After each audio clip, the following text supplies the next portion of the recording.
உலகநாயகன் Kamal Haasan sir புதிய பயணத்தை நண்பன் ரஜினிகாந்த் கூட பகிர்ந்தேன் மகிழ்ந்தேன்னு ட்விட்டர் பேஜ்ல பதிவு பண்ணியிருக்காரு. பாலிடிக்ஸ்ல ராஜ்யசபா எம்பியா புது சாப்டர் ஸ்டார்ட் பண்ணியிருக்காரு நம்ம கமல் சார்.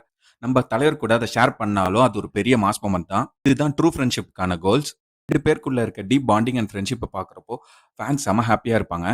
தமிழ் சினிமா இண்டஸ்ட்ரியில உள்ள எல்லாருக்கும் இவங்க ஒரு பெரிய இன்ஸ்பிரேஷனாகவும் இருக்காங்க. தலைவன் தலைவி படத்தோட ட்ரெய்லர் நாளைக்கு அஃபிஷியலா ரிலீஸ் ஆக போகுது. இந்த படத்தோட ஆடியோ லான்ச் சமீபத்தில் தான் நடந்து முடிஞ்சிச்சு. நித்யா மேனன் தான் இந்த படத்துக்கு ஹீரோயினா நடிச்சிருக்காங்க. மியூசிக் சந்தோஷ் நாராயணன் பண்ணியிருக்காரு. இந்த படத்துக்கு டைரக்ஷன் பாண்டியராஜ். ஸோ கண்டிப்பா ஒரு மாஸ் ரூரல் ஆக்ஷன் டிராமாவை நம்ம எதிர்பார்க்கலாம். விஜய் சேதுபதி ஃபேன்ஸ்க்கு வில்லேஜ் பேக்ட்ராப்ல ஒரு பக்கவான மூவி ரெடியா இருக்கு. இந்த படம் ஜூலை 25 தியேட்டர்ல ரிலீஸ் ஆகுது. மிஸ்டர் பாரத் படத்தோட ஷூட்டிங் அஃபிஷியலி கம்ப்ளீட் ஆயிடுச்சு. இந்த படத்தை லோகேஷ் கனகராஜ் அவரோட ஜி ஸ்கொயர் பேனர்ல தான் ப்ரொடியூஸ் பண்ணியிருக்காரு. ஃபைனல் ஷூட் டேல சேர்ஃபுல்லான ஒரு வீடியோ ரிலீஸ் பண்ணியிருக்காங்க. ஹோல் டீமும் செம vibe, super positive. Finally YouTube channel மூலமா ஃபேமஸ் ஆன பாரத்தும் நிரஞ்சனும் தான் லீடா நடிச்சிருக்காங்க.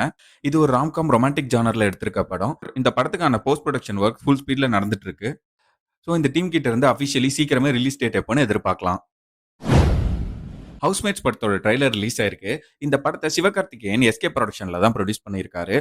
ஒரு super fun light hearted family என்டர்டெய்னரா இந்த படத்தை பிரசன்ட் பண்ணியிருக்காங்க. இந்த படத்துல தர்ஷன் தான் ஹீரோவா நடிச்சிருக்காரு. காளி வெங்கட் ஒரு இம்பார்ட்டன்டான சப்போர்ட்டிங் ரோல்ல பண்ணியிருக்காரு. இந்த படம் அடுத்த மாசம் ஆகஸ்ட் 1 தியேட்டர்ஸ்ல ரிலீஸ் ஆக போகுது. ட்ரெய்லர் பார்த்தப்போ உங்களோட ஃபேவரட் மொமெண்ட் என்னன்னு கமெண்ட்ஸ்ல சொல்லுங்க. கவினும் பிரியங்கா மோகனும் பேரா ஒரு புது படத்துல நடிக்க போறாங்க. இந்த படத்துக்கான பூஜை சமீபத்துல தான் நடந்து முடிஞ்சிருக்கு. திங்க் ஸ்டுடியோஸ் ப்ரொடக்ஷன்ல தான் இந்த படத்தை ப்ரொடியூஸ் பண்றாங்க. இந்த படத்தை கென் ராய்சன் டைரக்ட் பண்றாரு. கனாக்காலம் காலங்கள் வெப் சீரிஸ்ல இம்ப்ரெஸ் பண்ணின டைரக்டர் இவரு. இந்த படத்துக்கான ஷூட்டிங் எப்போ ஸ்டார்ட் பண்ண போறாங்கன்னு அஃபிஷியல் அனௌன்ஸ்மெண்ட் சீக்கிரமே எதிர்பார்க்கலாம். 30 years later Baashha is back. நம்ம சூப்பர் ஸ்டார் ரஜினிகாந்தோட மெகா பிளாக்பஸ்டர் படம் தான் பாஷா. இப்போ இந்த படத்தை ஜூலை 18 ரீ ரிலீஸ் பண்றாங்க. சைல்ட்ஹுட்ல இந்த படம் பார்த்த மெமரிஸை யாராலும் மறக்க முடியாது. பட் அப்போ தியேட்டர்ல மிஸ் பண்ணவங்க இப்ப மிஸ் பண்ணாம போய் பார்த்துடுங்க.